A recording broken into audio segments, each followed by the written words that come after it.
Hi, this video is to help you guys with your stock picking. Uh, it's basically I'm going to show you some of the key things I showed you when I spent basically a class and a half on Mr. Levin's Big Five on how you do research on stocks. And I'm going to show you things on yahoo.com and Yahoo Finance and on Fidelity, macro trends, and just means. So the first thing that we talked about was how is a stock performing relative to the market and to the industry. For that, we used Yahoo Finance. So Yahoo Finance is finance.yahoo.com. And the very first thing we did was we searched for our company. I'll use Microsoft for this example. So every stock has a ticker. Hopefully by now you know your ticker. Microsoft, boom. Okay. The very first thing I did was try to figure out how's the stock performing versus the market. The best way to quickly do that, first of all, is just to see whether the stock has been growing. And this chart here, you can look at it. Right now, it's just one day. That's not very helpful. But if I look for it's for 6 months, or I can look for year to date, or even 1 year, I can see that the trend for Microsoft is very good. So this is very easy to use, very quick, and a good tool to use to see quickly that your stock has been doing well. Okay. The second thing I showed you to do was to compare it versus the various indices. And the way I did that is I went to chart here, and what that's doing is loading the chart that you just saw in a bigger format. Let's give it a second. So that was the chart that I just showed you. I can select the 1 year's worth of data here, so I can see 1 year. Just give it a second to load. It's a little bit slow today. Okay. So there it is. We've got 1 year of data. So it's going all the way back it's actually going a little further than that. It's going back to June of last year. You see the stock has risen very quickly. And in my chart, automatically, there are two other indices. This is the Dow Jones, and this is the S&P 500. If I don't want to look at them, I can click out of them. I just put click here. And it's on here. So I don't know what's going to appear on your chart when you do it, but the one thing you'll see is your stock. And then what you can do is add things to it. So if I want to add the Dow, I add the Dow, and the Dow appears here. And if I want to add the S&P, I've added the S&P, it appears here. You can see the Dow and the S&P are very similar. They kind of move in the same direction, whereas Microsoft has really outperformed. So this, for me, would be an initial really good sign for Microsoft that it's performing much, much better than the key indices in the market. Okay. The other thing I pointed out to you here, if we we could also look at what the analysts are saying. So if I just go back here, I'll just go back to the beginning again, and I'm going to type Microsoft and choose my company again. Okay. I think it might actually be here. Yeah. If I just go on this front page and I scroll down, you're going to see charts here showing my trend in terms of sales. And then under that, you're going to see recommended trends. So you can see here that analysts are very strongly recommending it. The vast majority of people have been recommending either a strong buy or a buy. Here you can see the average is close to strong buy, which means analysts are very hot on the stock. They think it's going to go up. So that's usually a good sign when the analysts think so. Again, all I did was search for Microsoft and scroll down, and that information was on the right-hand side. Okay. So that was answering number one in the chart. But there's another thing I'm going to do is what I answered was how's it doing relative to the market. What I want to do now is see how it's doing versus the industry. Okay, so all of the we just did was on Yahoo. We're now going to move to Fidelity, and you can ignore this one. Sorry about that. Um, I'm going to let me just find my link to Fidelity here. It is the Fidelity indexes. Hold on a second. Sorry. Here it is. So it's the link is here, and there's a link in your Google Classroom for this. So it is eresearch.fidelity.com, and then it's eresearch. So it's eresearch.fidelity.com.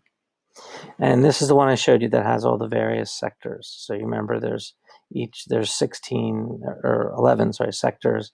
And then inside each sector, there were many industries. Okay. So Microsoft happens to be in the information technology sector. Okay. So if I click on this sector, right, what I get are two things. Number one, I get a chart, just like the one we saw before, and I get a lot of data for the sector. So the chart, I'm going to use first to compare Microsoft, but then the data, I can also use it later to compare to Microsoft. Okay. So right now it's showing me the sector, information technology, and the S&P 500. I'm going to get it bigger if I, sorry. And what I'm going to do now is I'm going to compare. So if I hit compare, I can enter Microsoft. I'll hit enter, and Microsoft should appear now. So you can see Microsoft is performing ahead of the sector. In this case, Microsoft is so big that it comprises a very high percentage of the sector. So the sector kind of imitates Microsoft.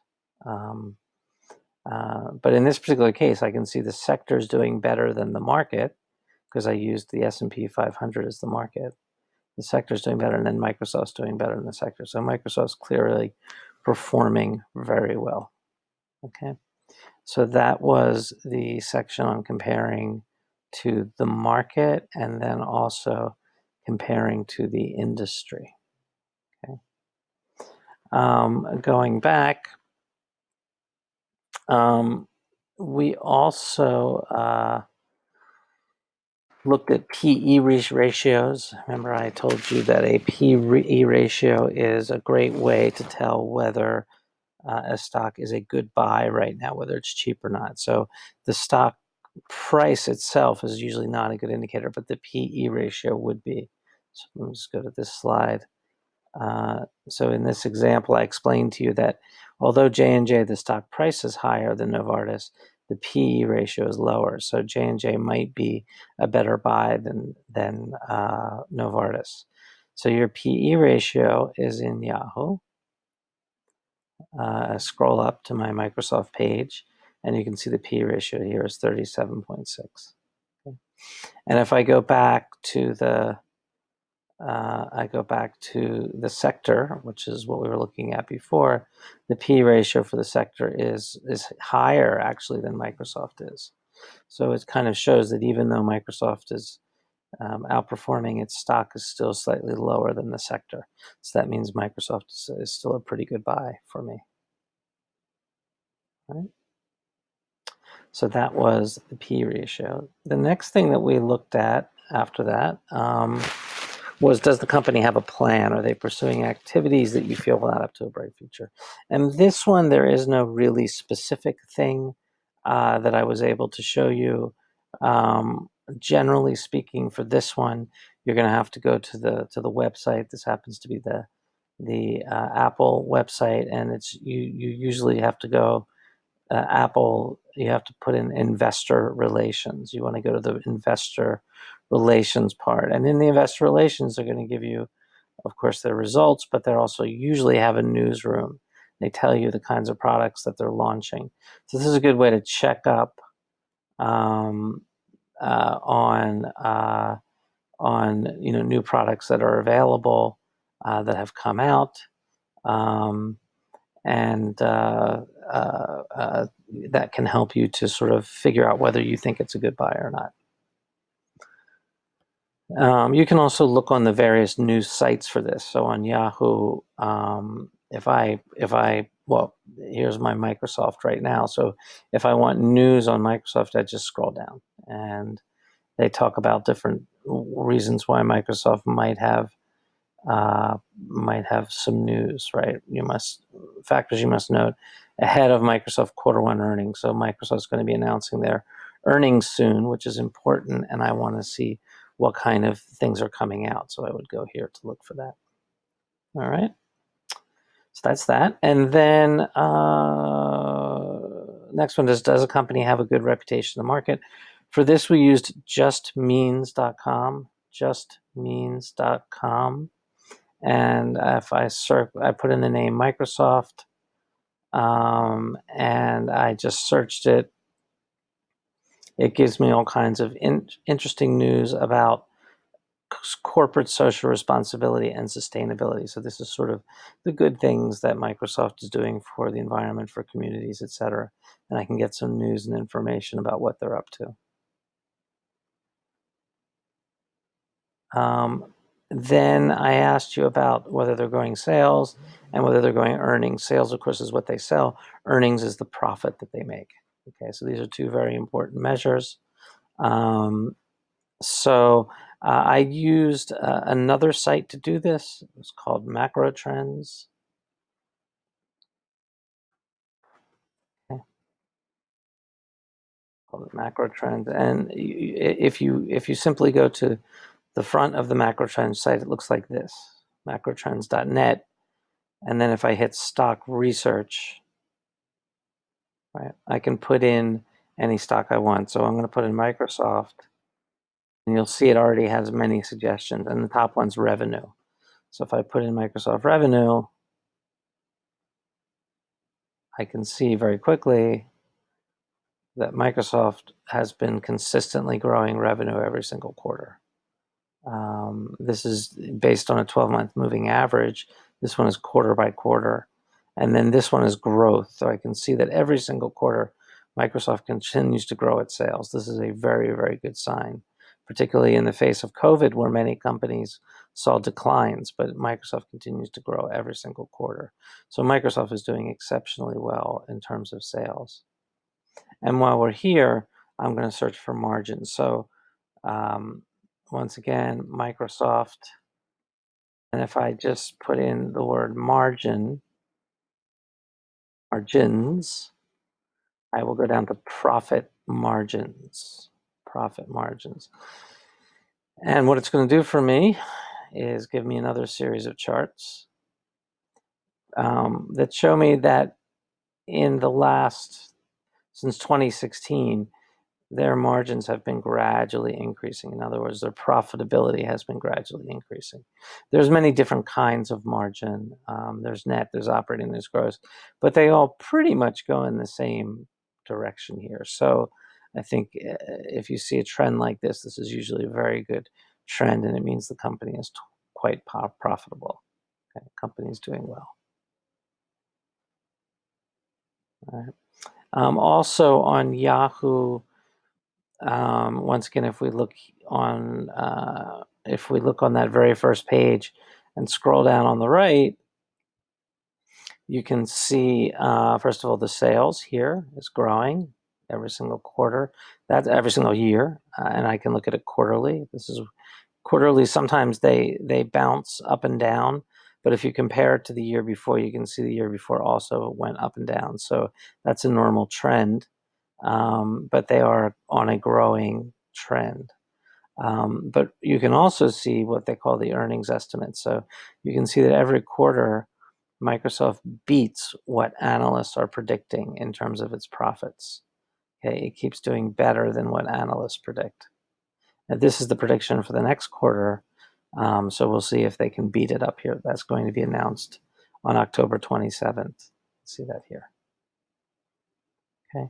The other thing you can look at here under, apologize, down here, we can look under analysis. And under the analysis tab, you can see what different analysts are expecting. So, and what growth they're expecting. So the analysts for this quarter, they expect 8% growth, which is basically means they continue the company to keep growing at a very high rate. So that's really impressive. They also make recommendations on where they think the EPS, earnings per share, will come in. That's what we were looking before, earnings. Apologize. Down here we were looking. Okay, we don't have it on that tab, but this is where they were recommending earnings, so we can compare that to on the front page. Okay. So that should give you the main things that you should look at when you're investigating a company. All the stuff you can look at is either on Yahoo. If you want to look in the industry, you can look at Fidelity. And if you really want to see a trend, you can look at macro trends. Other information will be on the site. It just means it's good for just getting some other information. But if you have questions or suggestions, or you want my thoughts on a company, or you want my advice, I'm always happy to give it. Okay, that's basically what I wanted to share with you.